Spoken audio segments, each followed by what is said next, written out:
So here we have two vintage prints by André Kertész from two very different stages of his career. This is the late 1920s in Paris. This is the Jardin de Luxembourg. It's a photograph that dates from around 1930. What's interesting is on the back of this print, there's two stamps, studio stamps, that are early New York addresses that he had.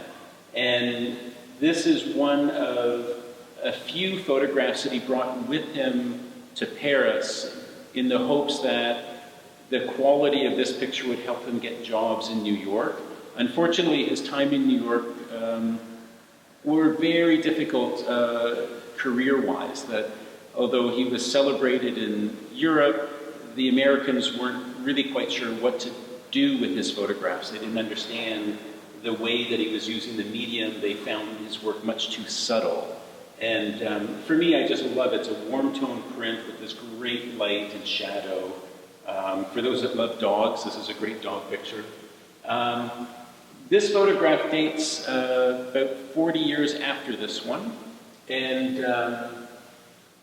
it's after his wife Elizabeth died. And this glass bust is something that he spotted in a local shop. He lived near the Village in New York City.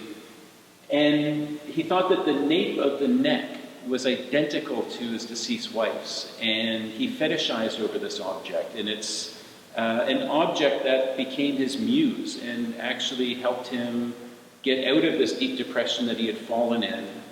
And it's juxtaposed against the Twin Towers. And at one point, this photograph was filled with hope, and now with the fate of those buildings, quite a range of emotions are brought up in people looking at this photograph.